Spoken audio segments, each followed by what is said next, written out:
Историята на Винпром Троян се пише от 1948 година. Основано първо предприятие тук в Троян, което се занимаваше с производство на сливова ракия.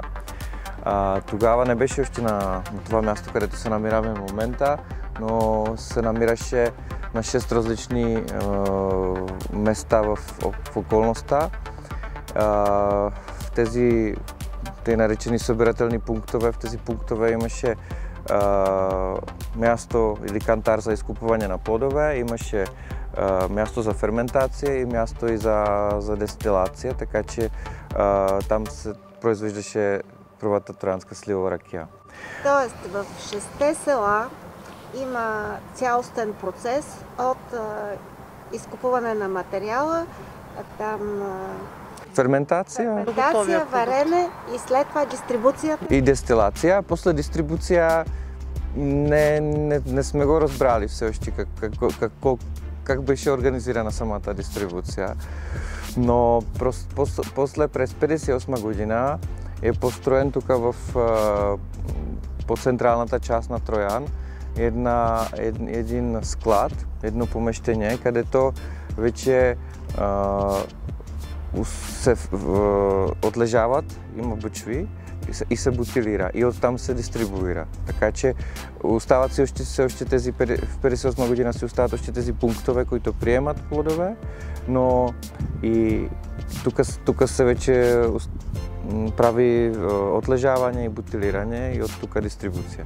И после 1968 година се преместваме тук на това място, където се намираме в момента и е построен един тогава модерен завод, нали, за производство на троянска сливова и други плодови ракии с капацитет за преработка от няколко хиляди тонове плод ежегодно. Тогава дойде Тодор Живков тук и открил не само Винпром Троян, ама открил и мисля, че фабрика за сирене Сердика и други предприятия, така че 1968 година беше така емблематична за целия Троян. И от тогава си фабрика работи тук. Само да кажа, още за 90-те години, нали, те не бяха лесни в България. Първо това деноминация на пари, но все пак успя фирмата да запази марка Троянска сливова ракия и през 2010 година е купена фирма от чешка фирма Рудолф Елинек, която е в Чехия най-голям производител на плодови ракии. Така ставаме тогава трети производствен завод. Има производствен завод в Чехия, тук в Троян и има в Чили, в Южна Америка. В Чили там е специфично заради круши, защото круши сорт Вилиемс, който е такъв най-ароматен, най-подходящ за производство на ракия, озрява много добре в Южна Америка и затова има там фабрика, която всяка година приема няколко хиляди тона круши, обработва ги, дестилира ги и после изпраща дестилат до Европа. И всъщност по такъв начин ми сме част от, може да се каже, най-големия производител на плодови ракии на света.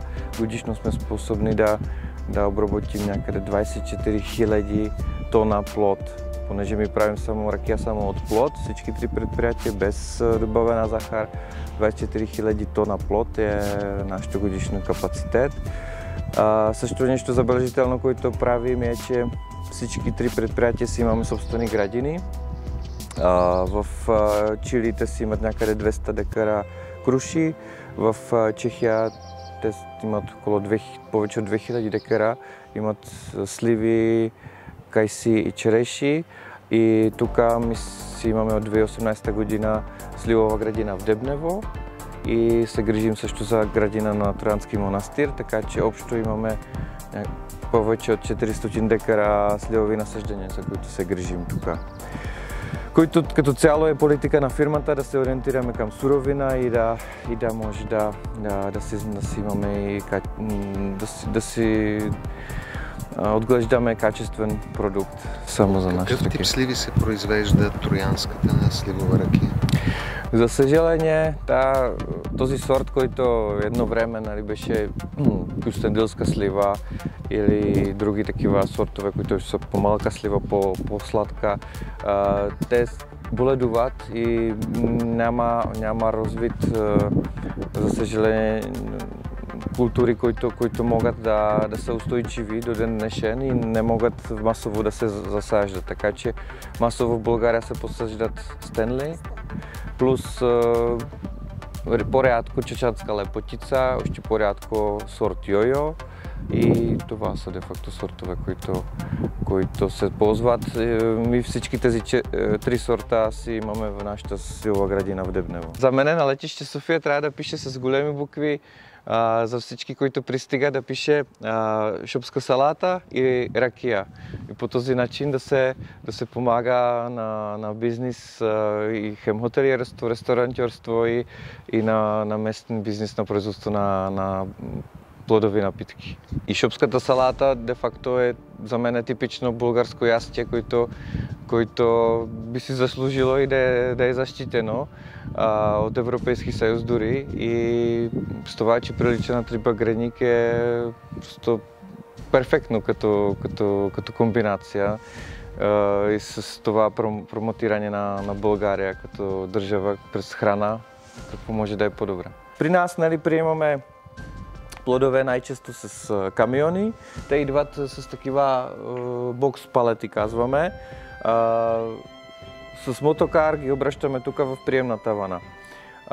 Приемната вана е тази, казваме, че за костилкови плодове, защото от начало откато е създаден Винпром тук на това място, се маха костилка при прием и самата ферментация минава без костилка. Под тази приемна вана има такава дробилка, казваме, която наранява слива и под нея има пасирка, която вече изтлъсква през сито тази плодова каша и остава само костилка, която отива с шнек на друго място. Костилки продаваме за отопление най-често. Последно време се ползват и за студено пресовано масло от ядка, който пък от сливи казват, че е полезно за кожа. От кайси казват, че има противоракови действия, така че костилки като цяло са търсени. Годишно приемаме между 3 и 6 хиляди тона плод. Тази вана има производителност 14 тона на час може да приеме, така че ми сме способни да приемем наистина огромни количества, ако се наложи, понеже работим наистина кампанийно, когато озреят плодове, приемаме и когато после ферментация, после дестилация и не можем да забавим процеса някакси, така че трябва ни такава голяма производителност. Иначе оптимум, който е, да речем, на ден да приемем е някъде около 100 тона плод, който означава 5 големи камиона с плод, един камион около 20 тона. С кой плод започвате година? Започва се с череши, но череши не приемаме всяка година, понеже черешова ракия няма такъв оборот. В повечето случаи започваме с кайси, когато вече говорим някъде начало на юли. После към края на август почват сливи, октомври ябълки и ноември дюри. Прасковите те са също през лято, но имаме си праскова ракия, но прасковена ракия, но ти сме правили само веднъж. Тя също е една от ракиите, която няма такъв оборот, така че не всяка година приемаме праскови. Иначе отделяме костилка и при всички други костилкови плодове, не само при сливи, нали? При и череши и кайси също са, всъщност ферментират вече без костилка. Имаме си приемна вана по-малка за семкови плодове, така че там приемаме дюли, ябълки. Ми изкупуваме от всеки, но трябва да е задължително земеделски производител. И изкупуваме от всеки земеделски производител, който има интерес. Разбира се, ако се разберем за цена, понеже. И се опитваме, нали, да е колкото може от региона или най-близко.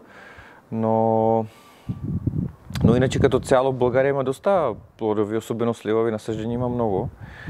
Има годишно доста големи количества сливи, така че няма проблем с сливи.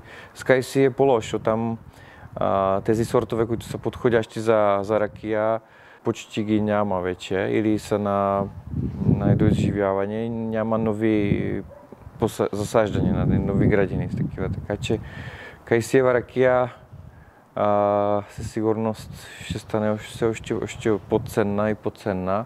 И от гледна точка на климатични условия, понеже има доста често се случва, че защото е по-ранен плод, доста често се случва, че тя по-рано и цъфти, и замръзва. Ориентация на всички, повечето земеделски производители е към производство на по-ранни сортове, които са за пресен пазар и че те не са много подходящи за ракията. По-ранен сорт не е такъв ароматен, не е такъв мек, не е много сочен.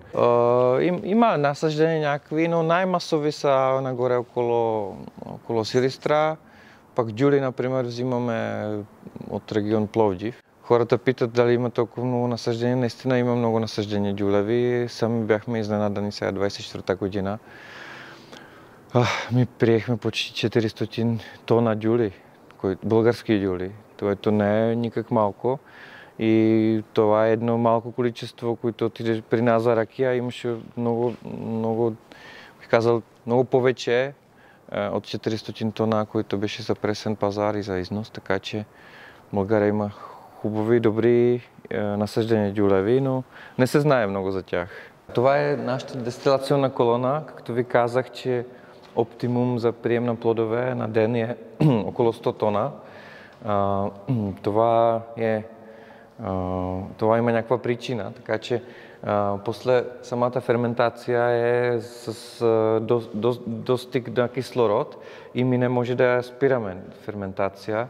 Тоест, ако говорим за септември, че приемем 100 тона сливи, след 10 дена, 2 седмици ми трябва да ги дестилираме.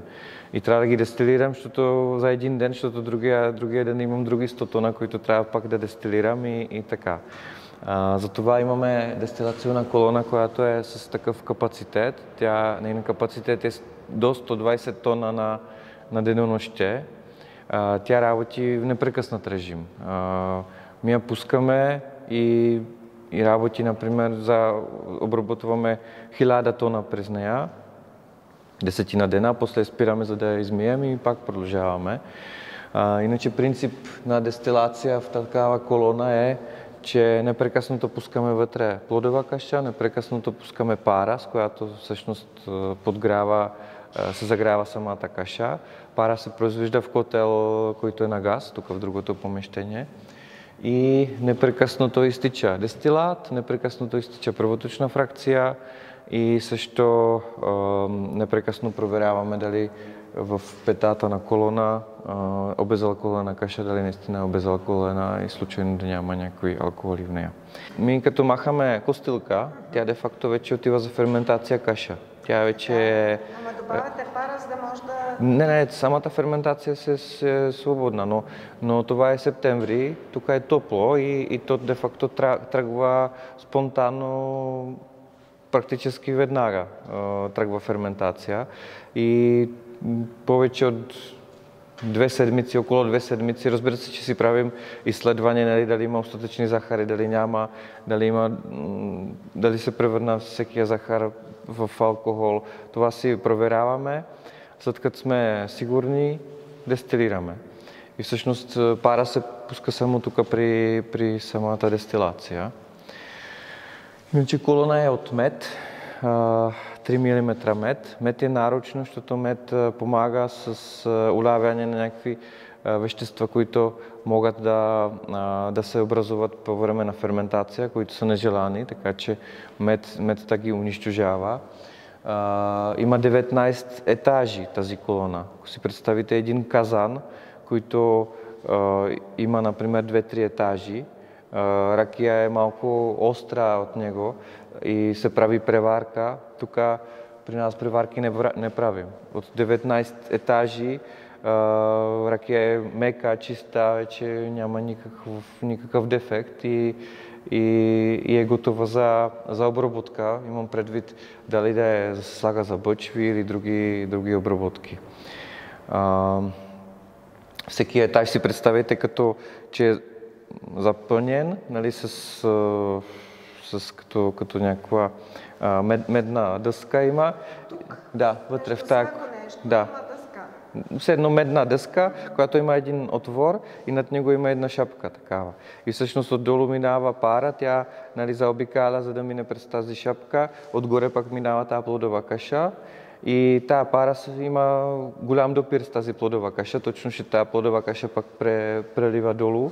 И всъщност, когато има допир, парите унасят летливите части на алкохола и го отнасят нагоре, където го кондензират и това е де-факто принцип на самата дестилация.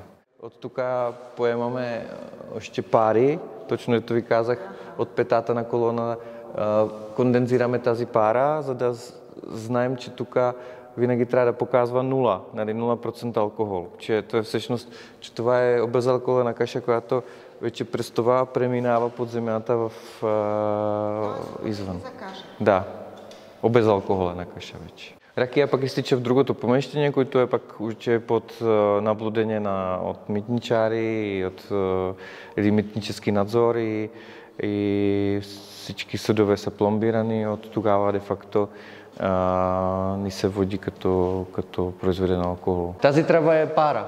Тя отива де-факто оттам от котела, отвънка се качва нагоре и там виждате това синьо колело и пак отива долу. Защото този син кран, там е управление на дестилация и трябва да има управление. Не могат да бягат надолу да управляват тук с пара, така че за това е така измислено, че отдолу отива нагоре и пак се връща тук, защото пара отива отдолу, разбира се. Плодова каша, пак тя отива от погорните части, ама ми още я преднагряваме, за да, например, след като свърши ферментация, каша е, например, на 25-30 градуса. 25 градуса, да речем, 20 градуса, зависи. За да не е такъв шок, за да не губим толкова топлина, тя минавайки отгоре минава през където кондензираме дестилат, там има топло. И тя взима това топло и тя влиза вече, тази плодова каша влиза, например, на 45-50 градуса. Тук се намираме в помещение, което се наричаме купаж.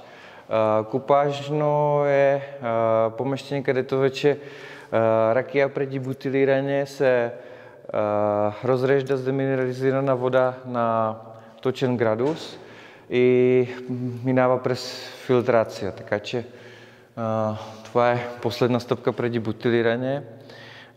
Зад мене виждате и бъчви, които са действащи. Долната цифра е литри обем, така че тези бъчви си ги ползваме за отлежаване.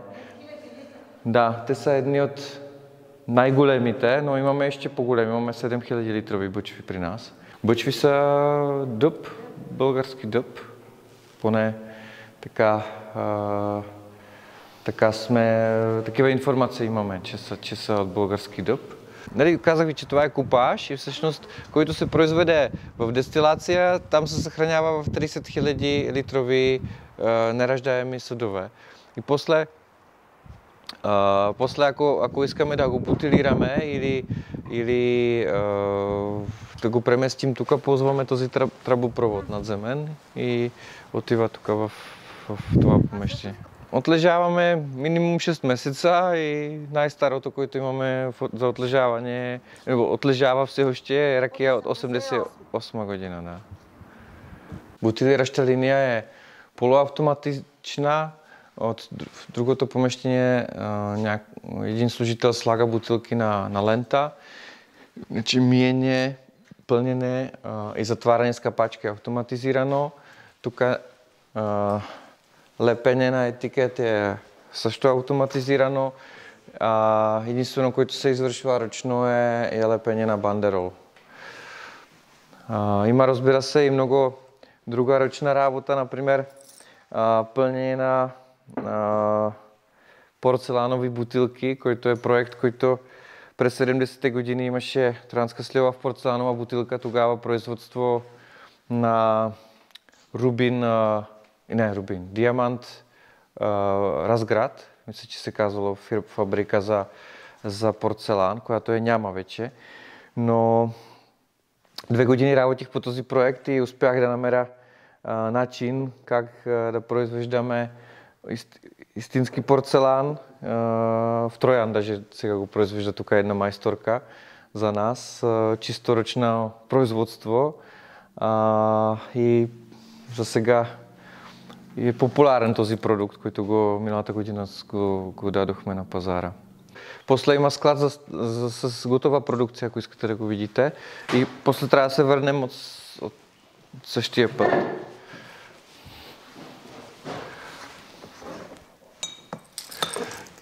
Това пак е, казах ви за собствени градини, това пак е ракия, вече 3-та реколта от собствени сливови градини. Правим си такава серия всяка година, който наберем в нашата градина,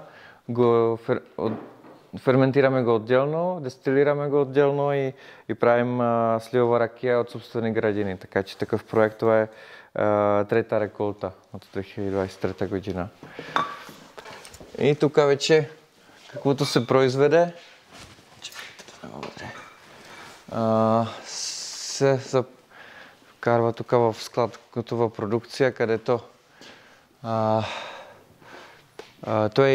имаме 2 такива склада, втория е по-голям. Тук е една част от производство.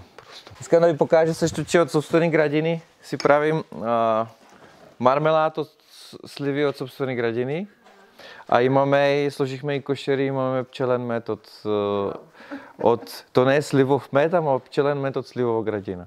Тази кутия пак ни прави тук един майстор в Троян и това е де факто комплект за греена ракия. Има си джезве, има си керамични чашки и рецепта за троянска сливова греена.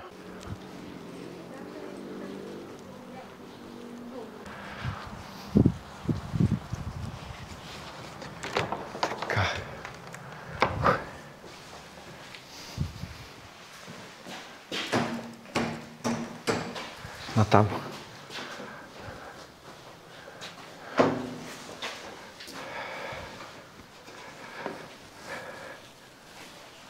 Заповядайте. Само да затворим.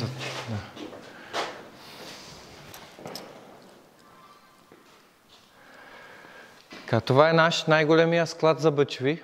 Тук само в този склад има повече от 1000 бъчви. Всички са дубови. Долната цифра е литраж, така че са някъде между 400 и 600 литра. Зависи от коя бъчва. Всяка година се опитваме да подновим някоя, така че имаме, то са от преди 2-3 години там нагоре. Тези са още по-нови.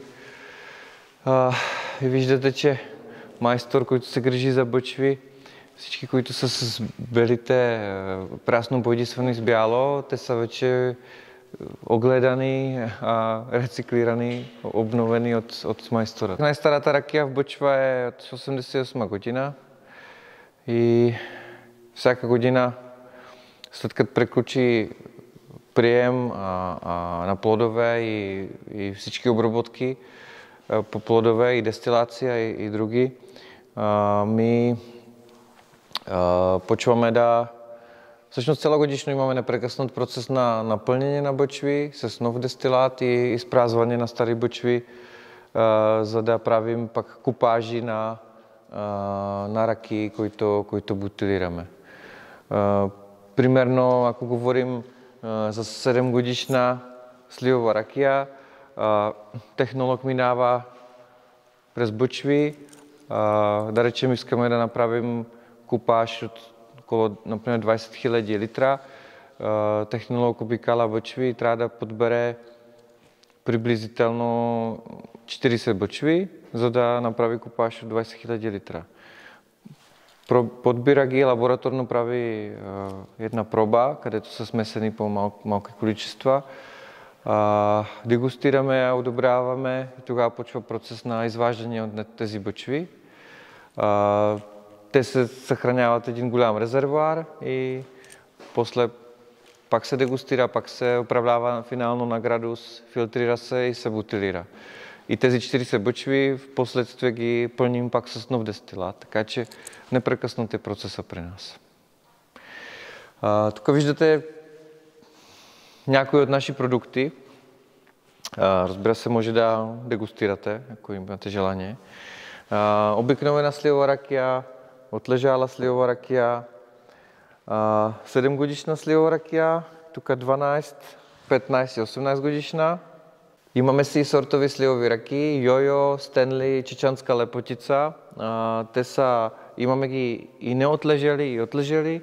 Искаме на хората да покажем, че различен сорт слива, като се ферментира и дестилира, има различен вкус и аромат, има различни качества. Кайсиева, прасковена, Мирабела, това е такъв сорт жълта слива. Имаме си сливова ракия с мед, тя е на 35 градуса. Имаме си ябълкова ракия и дюлева. Последно време дюлева ракия е доста популярна, но предимно заради сръбското влияние, сръбската реклама. Но нашата ракия е само от плод и без добавена захар, нито дрожди, нито есенции. Предлагаме и ликьори, малинов, сливов, разбира се, ликьор, орехов, имаме и бъзов, имаме и вишнев и имаме и ликьор, такъв билков, фернет. Предлагаме и 3 продукта, 3 ракии на фирмата майка от Чехия. Сливова ракия сливова ракия прозрачна една отлежала, тази е 10 годишна, тази е без отлежаване и двете ракии са на 50 градуса, но са... Има разлика с нашите ракии в това, че те при ферментация оставят костилка, така че като ги дегустирате ще видите разлика, ще усетите костилка в тях. Има, разбира се, една крушева ракия от Круши Вилямс. Това е бъчва, където експериментираме пак. Поръчахме си една бъчва, която половина дърво е дъб и половина дърво е от акация и вече отлежава вътре сливова ракия. Акация като дърво си напредава горчивина, така че сами сме нетърпеливи каква ракия ще се получи от отлежаване в такава бъчва. Имаме си също, тук е такъв казан, който е казан, който си го взехме или сме се договорили с Троянски манастир, че ще си го тук сложим като експонат. Този казан беше дълги години на Зелениковски манастир. Зелениковски манастир е манастир, който е тук близо до Троян.